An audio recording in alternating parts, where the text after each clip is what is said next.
Hello, I'm Msgr Jim Lisante. Today on Personally Speaking, I'll be joined by the two-time Tony nominee and celebrated director Michael Arden. Michael recently directed a new film version of A Christmas Carol. Please stay with us.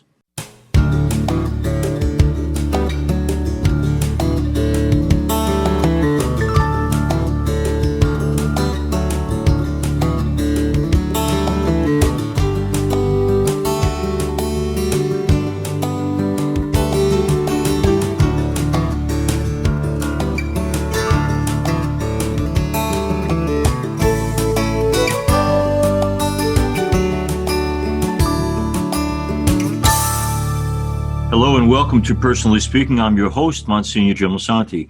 And Tony-nominated director Michael Arden joins me now. Michael launched his career on Broadway as an actor before moving into his current role as a groundbreaking director. He made his Broadway debut as a performer in Deaf West's Big River, playing Tom Sawyer.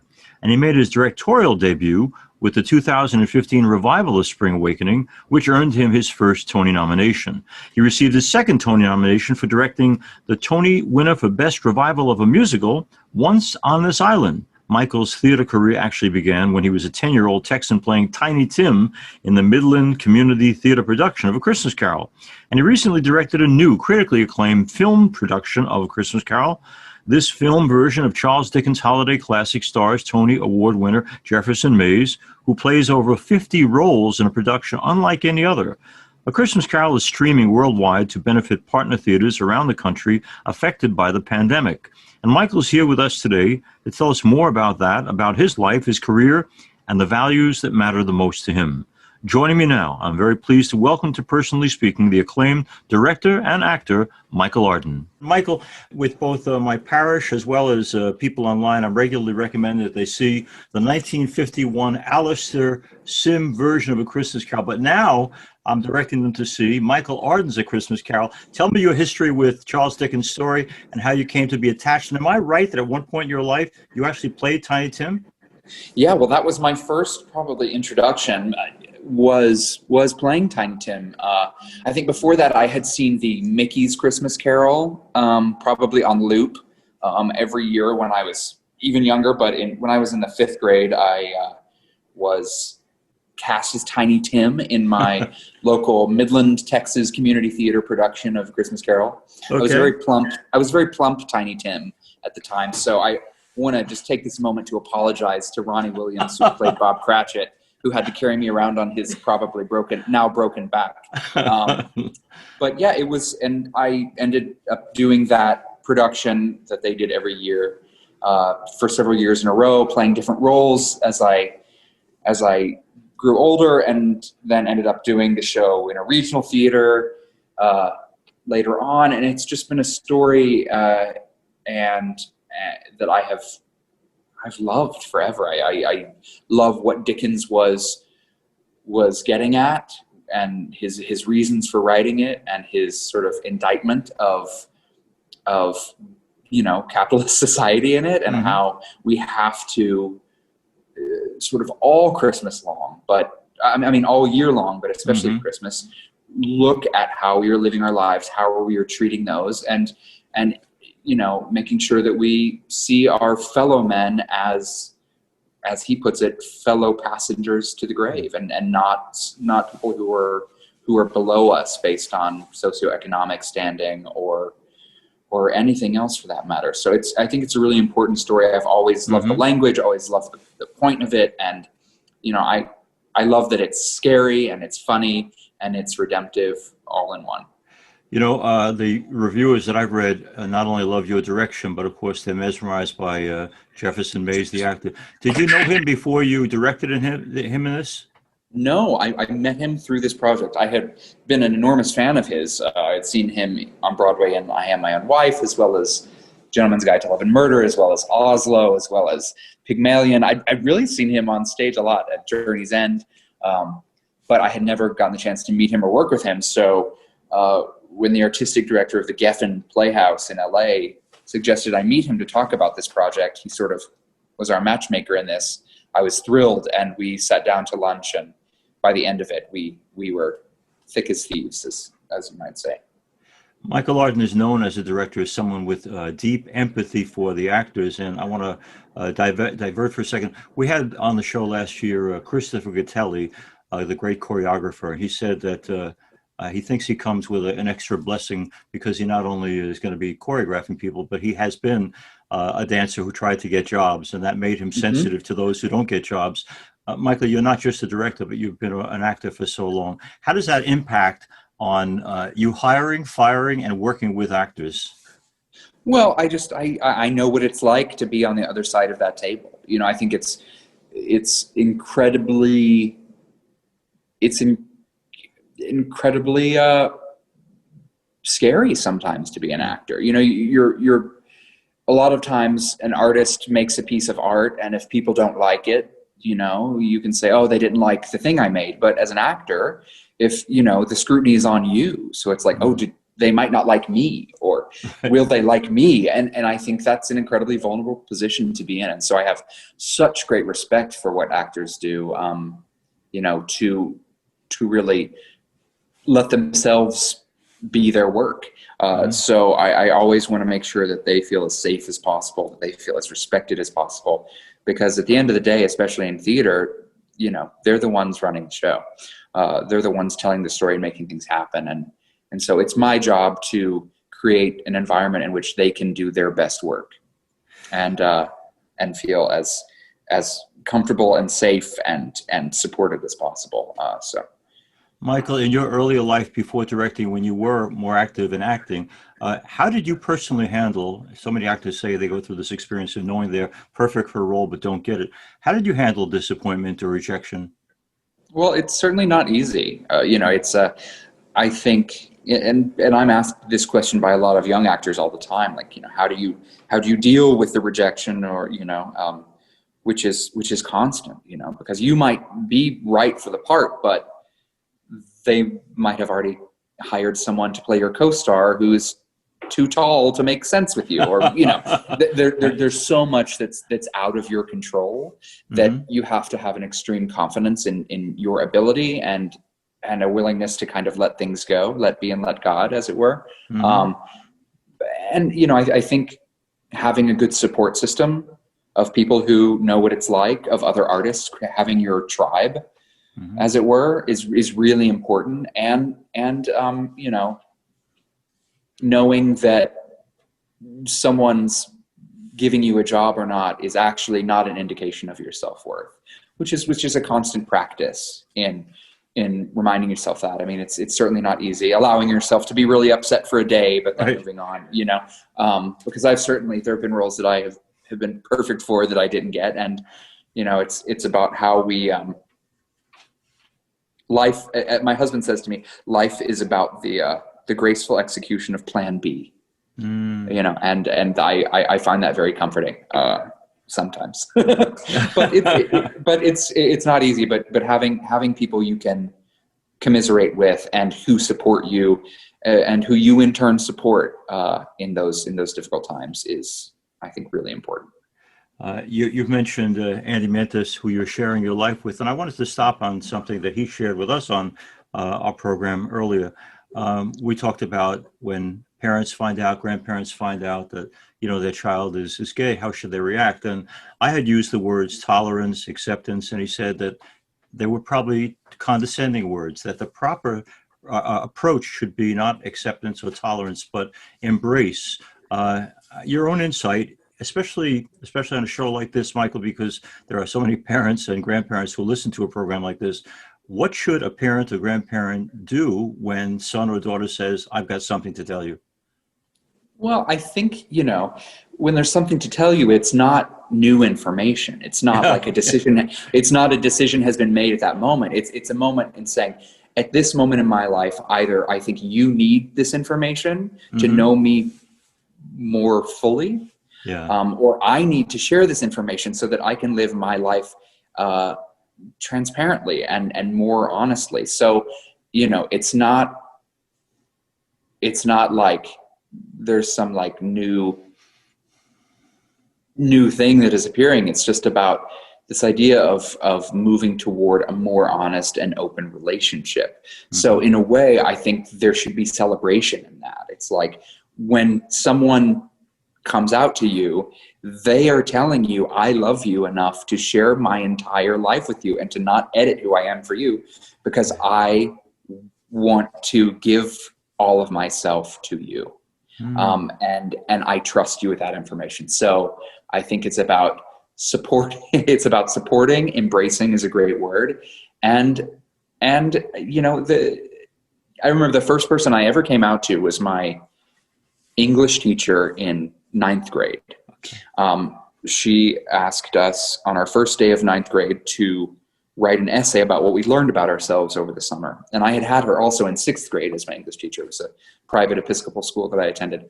And I wrote in the essay that I had sort of come to terms with the fact that I was gay. And, you know, I had known that for a while, but I shared it for the first time. And she came up to me after class and called me aside. And she said, I read your paper and I feel so grateful that you would think enough of me to show me who you are completely. And I think that set a precedent where I felt then no shame. Right. Which, you know, shame is the opposite of love and creation. You know, shame is what we feel when we put other people's fears above our own truth. So I think that really was incredibly important. And I wish that type of experience for everyone who wants to be seen, because that's all it is. Everyone wants to be seen and loved. And sometimes fear gets in the way. You know, fear is the opposite, is the inverse of love. So just lead with love and support. It's not about accepting. I mean, they're not a different person. Right. They've just actually are letting you love more of them. Okay. Now, for those listening to Michael Arden, you might think when a guy has had this kind of a well put together life that it comes from a very easy circumstance. That's not true. Michael's mom had special challenges. His dad died when Michael was young. But Michael, important in your life, I know, Jim and Pat Moore, your grandparents. When you look back on your early life with their care, what did they do right? Oh, goodness. I mean, so many things, you know, that become more and more clear in retrospect. You know, unfortunately, they're no longer with us. These are my grandparents who raised me for the most part. But they really supported my dreams. You know, they, even if they didn't understand them, I mean, they were two folks from the South who knew nothing about the arts, you know, who worked on airplanes and lived in Midland, Texas almost their entire life. So for them to make the sacrifices they did and to support me in both a career and a life that they probably never quite understood, and yet put my happiness and acknowledged that I could understand my happiness more than they could. That was an incredible gift. You know, they made sure I got the education that I felt I wanted. And when I ended up dropping out of college, they supported me in that, even though I know they were terrified about it, you know? I feel incredibly blessed to have had them in my life for the time I did and continue to, and I continue to, you know, I find them in everyday occurrences, you know, that they are the values that they instilled in me, and the you know, and the support they gave for me makes me want to do the same for others. And that's legacy. Did I read rightly that you lost them both the same year? I did, yes. Wow. Okay. That's quite a hit on such a loving relationship. That's a pretty it was a rough year. My grandfather had a stroke, and while I flew back, and while he was in the hospital, like the next day, my grandmother had an embolism and died quite suddenly. Luckily, I was with her at the moment when it happened. Wow. And then he suffered, because of his stroke, he became aphakic. And so it was almost a year later, he passed away. He also was battling cancer too. So it was quite a year. 2012 was quite a year. Everyone talked about how that was going to be the end of the world, and I often joke that in many ways it was for me. It was the end of the world as I knew it at that time. So. In reading about them, Michael, I had read about their own Southern Baptist background, and I was reminded a few months ago we did an interview with Brian J. Smith, the Broadway actor, and he was raised in Texas and raised in a Southern Baptist family. But he said he sat in church year after year hearing that he was someone who was God's mistake because he was gay. Right. That didn't happen for you. Well, I started to feel that way in the Southern Baptist Church, and maybe it was because of people like Shelley Hickman, that English teacher, but I said, you know what? I think I need to find a new church. And I did. I started going to I started attending United Methodist Church by myself. Wow.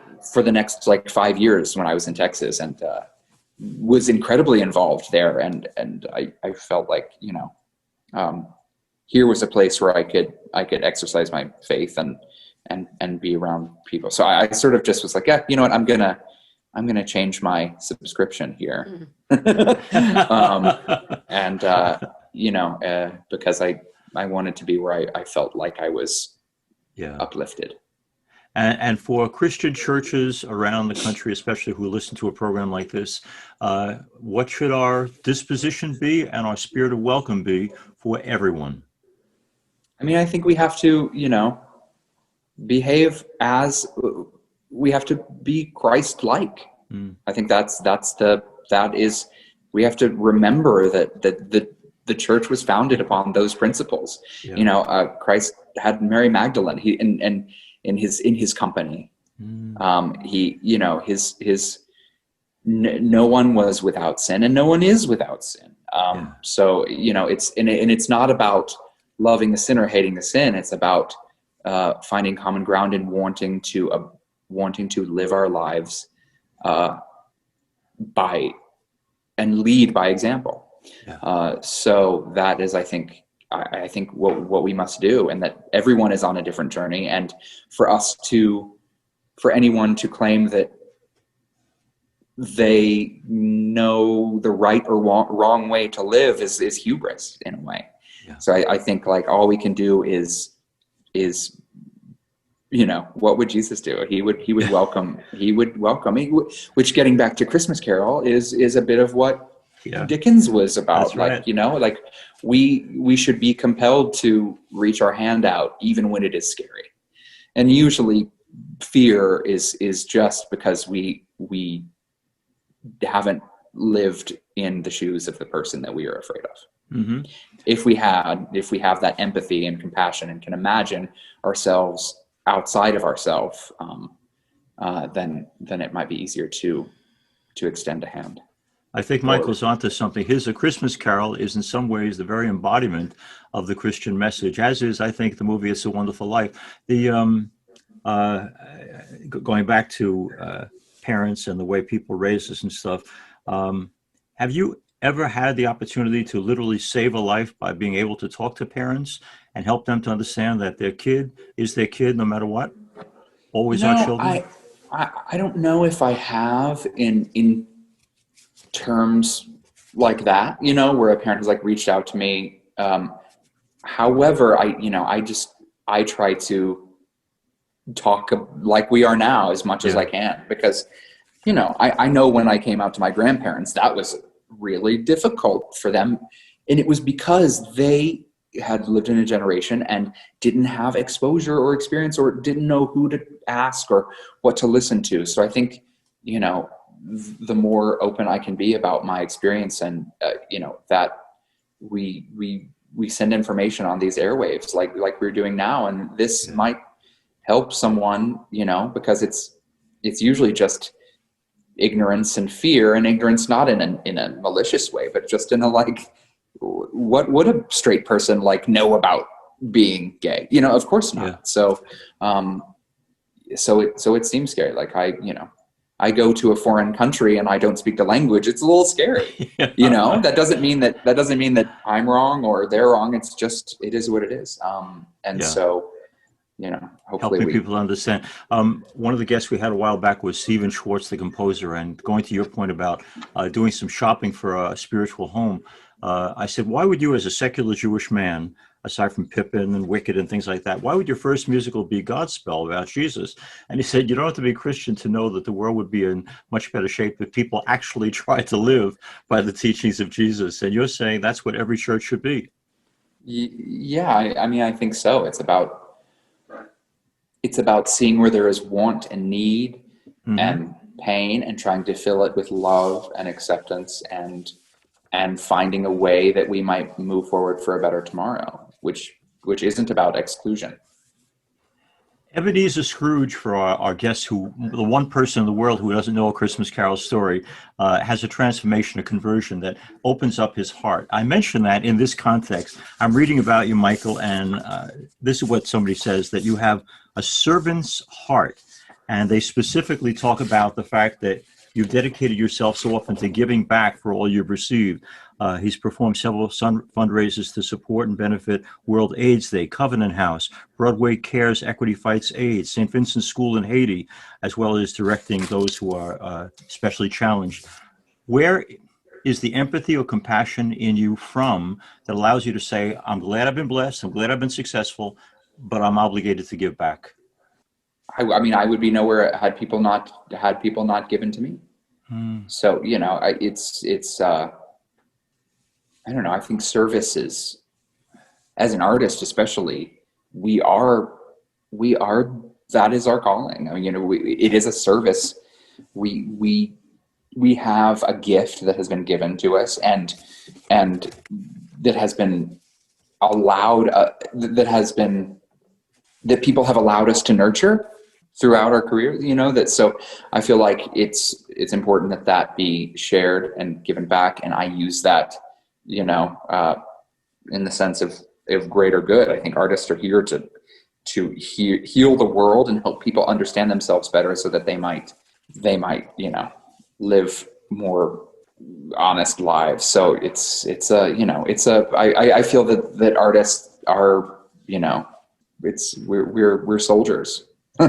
In a way, and so just as a soldier in a military might feel it is their duty to serve and protect. It is my duty to give and to share and to inspire hope and to help people hold a mirror to nature, so people can understand themselves better, so that they might lead with love. For our listeners around the country, around the world, Michael Arden has directed a new version of A Christmas Carol that people can get through streaming. Michael, for our listeners, how specifically should they get on board to watch and see this new production? So there are a few ways you can do it. You can go to achristmascarollive.com, which is our website for the piece. But also, I think about like 75 regional and community theaters around the United States are offering it through their own subscription services, through their own websites, and at least half of the ticket price goes directly to that theater, who might not be able to present their live version of Christmas Carol this year. But also money still goes from, it's sort of apples and oranges. You can either go to A Christmas Carol live, or if there is a theater that you often frequent, you might check in and see if they might be offering it. I believe there's a list of theaters on our website. But that's how you do, and you buy the stream, and you're sent an email, and then you have a link, and you can stream it to your TV. I would recommend watching it in the dark with the sound turned up. It is a ghost story after all. So yeah. So timeless, but definitely you want to get yourself in the mood to be visited by spirits, just like Scrooge. Now, let me ask you, Michael. Once the season is over, is it possible that this might be available on DVD? I think that it is very possible. We actually, this version that is being streamed right now is very much a capture of the play version, but we also at the same time made a more filmic version, which we'll be editing come January, that will be more of a film, but still using elements of the stage production, that hopefully will be available year after year after this, and hopefully we'll be back in theaters, knock on wood, starting next year, and people will have the option to do that, the greatest of all things, which is come to the theater and feel the vibrations of the actor from the stage in their seat. Are you a man of hope? Yes, I think so. Some days. I mean, that's a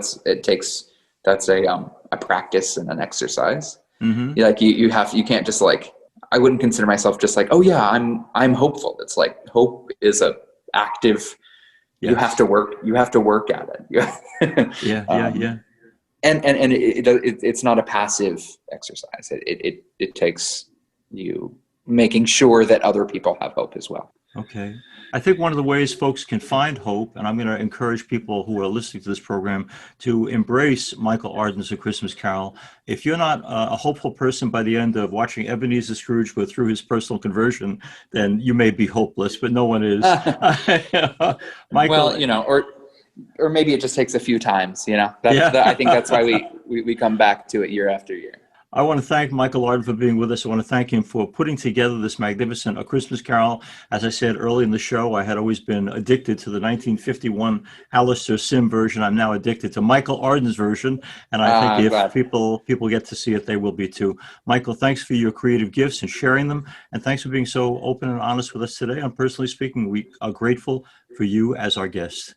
Well, thank you so much for having me, and I hope everyone has a wonderful, safe holiday season. Please wear your masks and huddle close to the ones you love and watch A Christmas Carol, hopefully.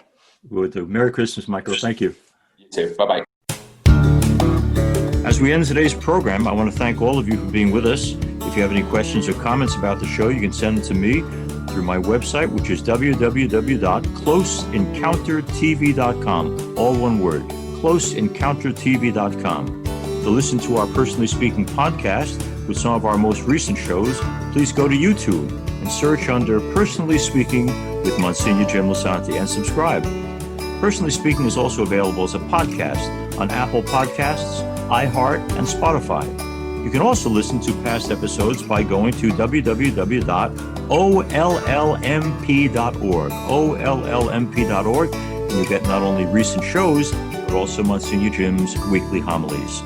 I'm privileged to serve as host and executive producer of Personally Speaking. Our producer is Lisa Jandovitz, and thank you all so much for being with us. We'll be with you again next time on Personally Speaking.